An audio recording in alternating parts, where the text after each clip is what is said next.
Upam, da se slišimo v redu. Dobro. Mogoče izviramo iz povsem drugih okolij glede na ostale udeležence konference. Povsem drugo življenjsko pot imamo, pa tudi povsem drugačne poglede od večino ljudi, ki jih poznamo okrog nas. Mi smatramo, To obeta, tako je, tako da me veseli.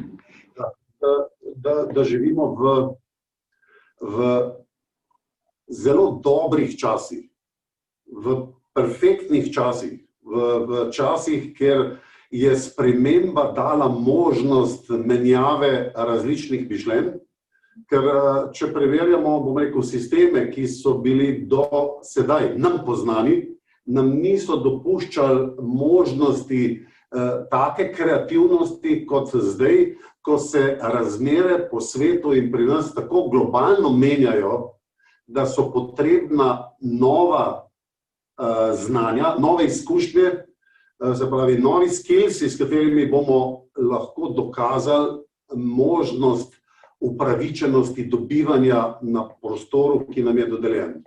Jaz mislim, da je Slovenija uspela skozi delo ljudi, ki so se pridružili temu projektu, bom rekel, pokazati svoje mesto na svetovnem zemljevidu.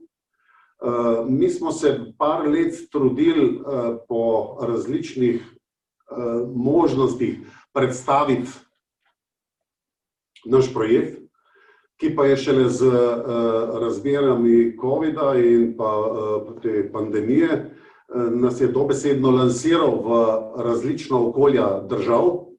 In ko smo ugotavljali, na kakšnem nivoju naj predstavimo to celo ekonomijo, smo naredili več predstavitev in več teaserjev in ene od njih tudi vi, gospod Domen, imate in Beno in razumete vsebino. Zdaj bi vam pa radi samo kratek teaser predstavili, na katerega bomo potem priklopili razmišljanje, ki smo jih navedli v temah predavanja. Gre zdaj za povsem nov sistem razumevanja posameznika v okolju, v katerem živi. Ta paradigma je s tem, ko se je ekonomija zrušila, ni se še dokončno, v naslednjem letu pride strahoten ekonomski val razbitja monetarne politike, gospodarske politike, prehranskih tokov, življenjskih navad in to bo praktično rezultiralo v enem skupnem valu, ki bo prinesel enormen razpad psihične stabilnosti pri ljudeh, kajti vsi, ki se bodo borili, da ohranijo staro, ne bodo bili pa pripravljeni se direktično spremeniti na to, kar prihaja novo, bodo bili žrtve, bom rekel, vseh stimulansov, petih čutil, s katerimi bodo probali reševati nezmožnost prilagajanja na nove razmere. Pa se poglejmo teaser, pa ga bom jaz z parimi besedami razložil, da vas uvedem v en nov način gledanja obstoječe ekonomije. Gospod Domen, bi lahko nam dopustili šeranje screena? Seveda, pardon, da vas najdem, evo ga takle.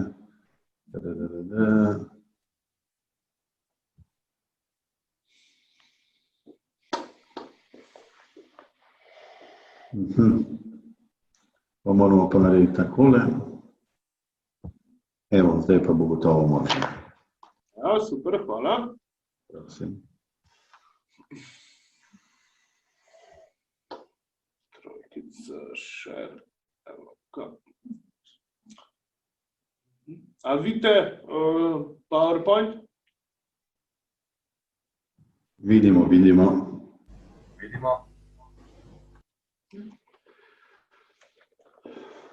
No, ekosinergija sistem je sistem, ki poveže vse segmente družbenih aktivnosti dosedanjih in novih v en povsem nov sistem funkcioniranja, Različna tolmačenja smo imeli tega sistema. Mi pravimo, da je to zdaj nova ekonomija krožne. Lahko bi rekli tudi, da je padalo za vse tiste, ki se želijo spremeniti in želijo preživeti v prihodnje, se pravi tisti, ki ne bodo žrtve, bom rekel, zakrnele dialektike. In gremo kar na prvo sliko. Prva slika govori o enem dejstvu, ki ga navajajo države po celem svetu, da je 85% vseh surovinskih, mastnih in odpadnih tokov v državah sveta pod državno jurisdikcijo kontroliranih in da je zgolj 15% je tistih snovnih, mastnih in odpadnih tokov, katere obstoječi sistemi niso sposobni pokriti oziroma predelati. To je farsa, ki se kaže po celem svetu. Stanje, ki ga pa mi odkrivamo in tudi utemeljujemo z milijon podatki, pa je tam, da 85% vseh snovnih tokov in odpadnih tokov v svetu ni procesiranih, zato ker najdejo svojo pot v razgradnjo, v zakopavanje, v odlaganje, v morja, v reke in etc., da je zgolj 15% snovnih tokov pride v ponovno proizvodno in še to so datumi po mesecih tako točni, da govorimo o 8 do 12%, samo v določenih časovnih obdobjih leta pride ta številka do 15%. Da je temu tako v Sloveniji, govori naslednja slika, pri katerih smo, bom rekel, uradno diagnosticirali, poleg 9 CERT-ov, to so centri za ravnanje z odpadki, je preko 17.500, tukaj navajamo podatek 15.000, ampak dejansko stanje je že preko 17.500 divjih odlagališč odpadkov v Sloveniji, kar pomeni, da vsi te snovni tokovi v Sloveniji dejansko niso pokriti, ampak glede na nizko ceno, ki jo je sistem določil za razgradnjo tone mešanih komunalnih odpadkov, konča večinoma v naravi. Večinoma je zakopano, večinoma je potopljeno v reke, v vode, v morja in na vsa prosta mesta, kjer je le možno. Tudi nelegalno kurjenje v obstoječih sistemih v državi obstaja, tako da pomeni, da so te odpadki kurjeni v kuriščih, ki so neustrezno branjena z čistilnimi filtri in odhajajo, se pravi, karcinogeni plini v okolje. Naslednja slika nam govori o enem pogledu, se pravi, finančnem okvirju, ki govori, kako naj se te odpadki servisirajo. Na eni strani imate, se pravi, 143 milijonov, to je okvirni znesek, ki je zbran preko 63 komunalnih podjetij v Sloveniji z mesečnimi prispevki občanov, ki plačujejo za komunalne storitve in voda svoj mesečni fi. 15 milijonov pa si cirka razdelijo 6 podjetij, shem državnih oziroma podjetij, katerem je država dovolila oziroma dala možnost, da brezplačno prevzemajo od komunalnih podjetij frakcije sortirane delno za strani zabojnikov, ki jih imate v različnih barvah. To je 6 komunalnih podjetij in to je količina denarja, ki naj bi ravnanje z odpadkov v Sloveniji spravilo v te uradne okvirje 85%. Na drugi strani imamo kolono, ki govori o 8,4 milijona je odpadkov na letni osnovi 2018-19.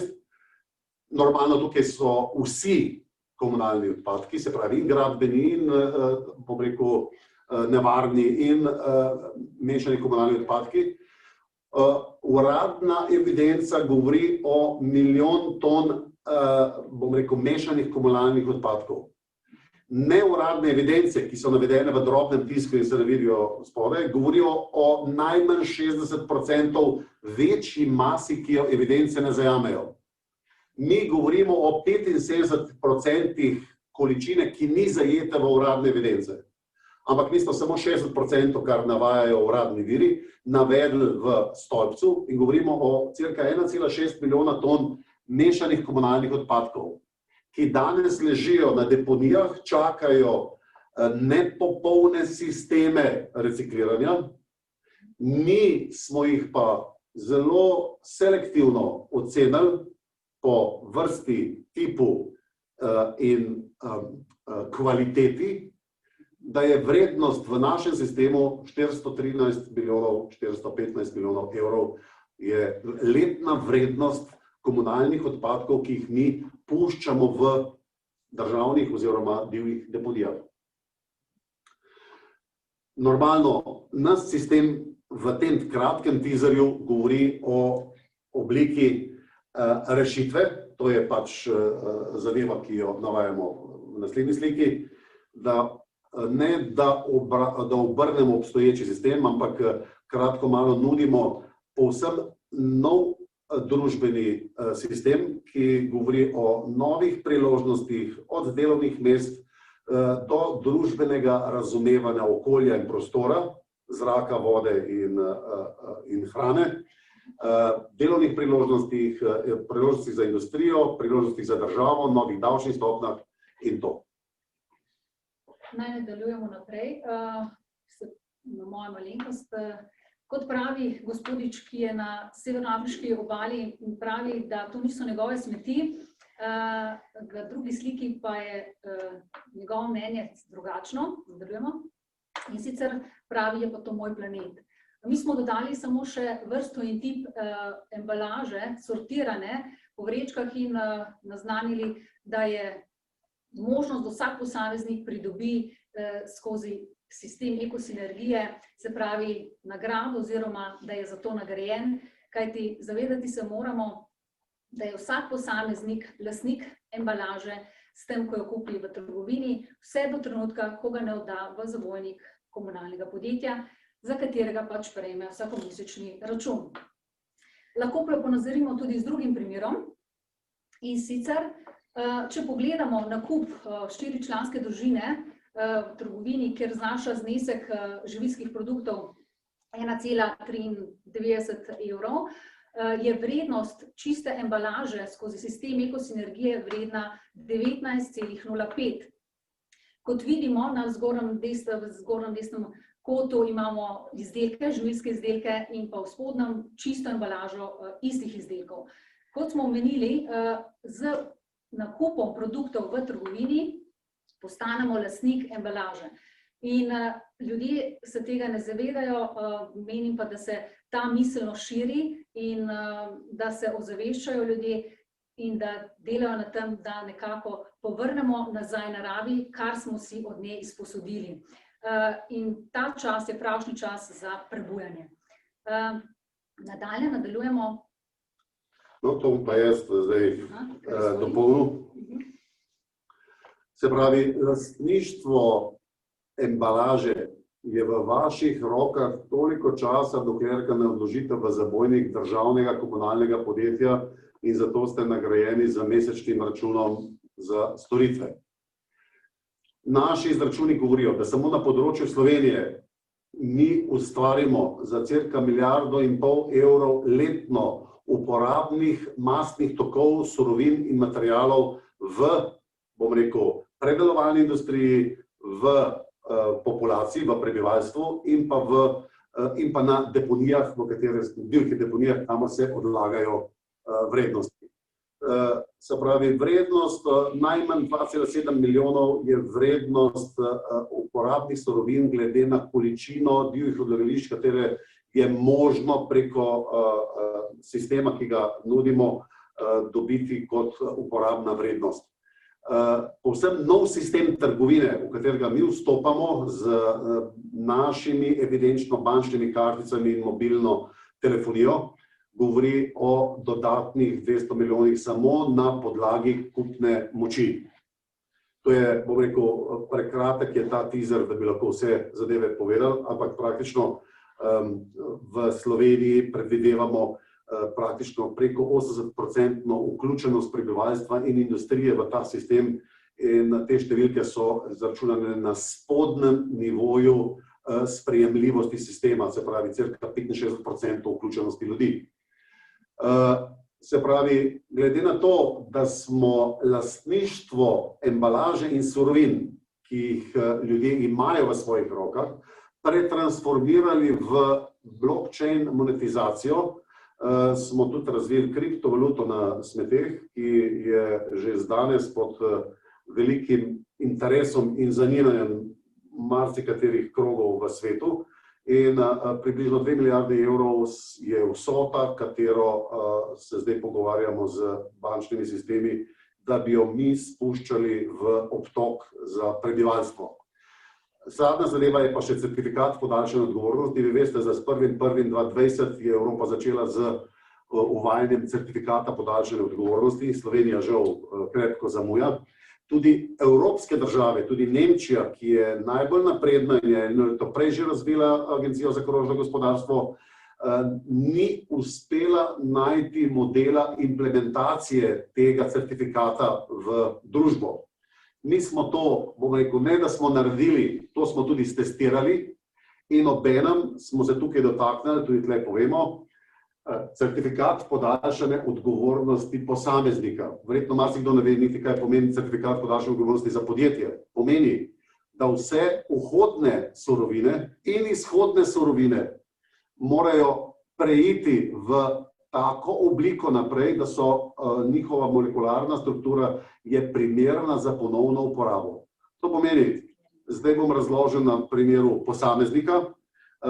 Italijanski parlamentarci so v oktobru lanskega leta že uspeli dati v Evropski parlament zahtevo, da se obračunava 1 evro za 1 kilo za 1 leto za vsakega posameznika. Pomeni, da če ima Slovenija 495 kil v letu 2018-2019 po prebivalcu, neuradno 750 kil po prebivalcu, letošnja je vzdignjena na 515 uradno, to pomeni skoraj 780-790 kilogramov neuradno, pomeni, da vas država vsako leto s 1. januarjem nagradi z pavšalom 780 evrov, glede na letošnjo leto, je vaša obveznost ekološke takse. Če je to 4-članska družina, imate račun 4x780 evrov preko celega leta. S tem, da z evidenčno bančno kartico Ekosinergija sistema, ki je trenutno še zasebna kartica, v bodoče bo to državna kartica, se vi preko celega leta do 31.12. razknjižujete z svojo embalažo, z svojimi surovinami, z svojo aktivnostjo pri skupnih čiščenjih okolja ali raznim ostalim aktivnosti, katere smo mi nabrali, in z njim znižujete svoj okoljevarstveni vtis v prostoru, kjer živite, v okolju, kjer živite in kjer delate. In normalno, ko prijete do konca leta, se pravi, in zberete na mogoče 500, 600, 650 kilogramov in vam zmanjka mogoče 100-150 evrov, imate možnost ta znesek ali plačati, ali pa se udeležite kjer od čistilnih akcij, kjer samo za svojo soudeležbo, minimalno pripravljenostjo, tudi če ne zberete količine, ki jih pričakujemo, pridobite 50 kil in določeno število ekokuponov in svoje norme izpolnite. Lahko jih tudi izpolnite tako dobro, da imate presežke v naslednjem letu. Lahko recimo zberete 1,5 tone, recimo pri nekem čiščenju, in ste pokriti za leto in 2 naprej. Se pravi, sistem omogoča, da posameznik začne prevzemati odgovornost za svoje bivanje v prostoru in času, v katerem živi. In to je ta priložnost, ki jo prej ni bila, ki je bila vezana samo izključno na 8-urno delo v prostoru in času in 16 ur je imel človek možnosti razpolaganja z svojim življenjem. Zdaj se ta paradigma menja.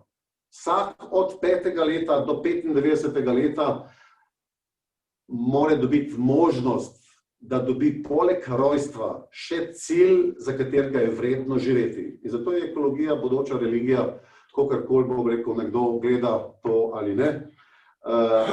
S tem smo prišli do točke dovoljenja za rojstvo. Danes, bom rekel, se za vsako stvar se mora človek izobraziti ali šolati. Samo za ustvariti otroka ni potrebna nobena šola. Odgovornost iz tistega, kar naredi, je pa stvar, ker presega zmožnost večine prebivalcev tega planeta.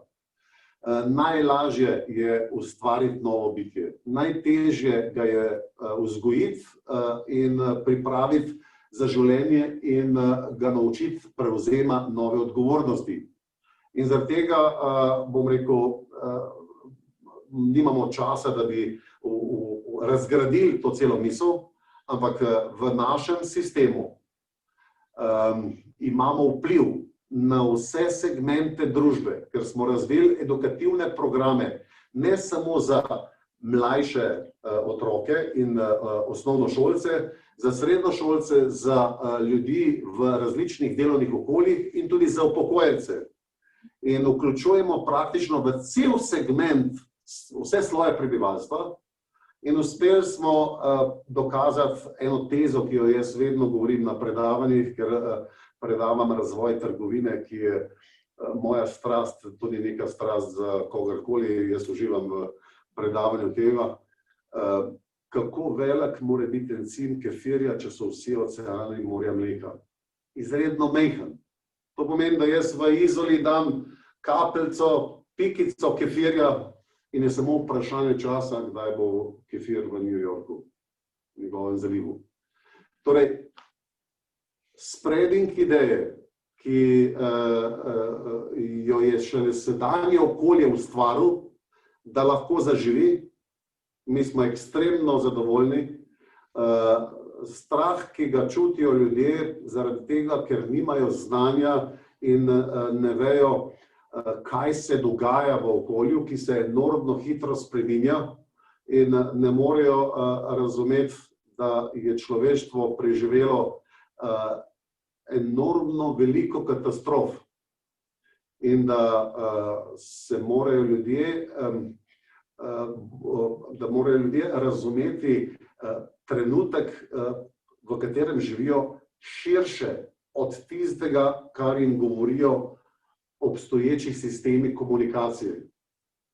Komunikacije in rešitve v svetu so oznanjene vsak dan, ker dostop do kolektivne zavesti je stvarnik dal vsakemu, ki se je pripravljen odpovedati zasvojenosti svojih čutil v interesu za to, da sprejme poslanstvo, katerega potem upraviči za svojim načinom življenja. Mi smo veseli te dobe, ki prihaja.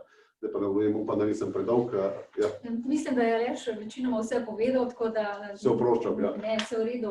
Tako da pika na i je samo zadnja postavka, je ta, da evropske direktive, ki jih je izvedla Evropska unija, delajo v tej smeri, da je na prvem mestu recikliranje odpadne embalaže oziroma materialov, v drugi smeri zmanjšanje odlaganja odpadne embalaže na odlagališčih in pa ponovna uporaba in pa sistematizacija certifikata podaljšane odgovornosti proizvajalca, ki je zelo pomembna pri, se pravi, skrbi in pa cikličnem, se pravi, ciklu proizvoda do končne uporabe in pa odlaganja. Še to glede kurjenja, da...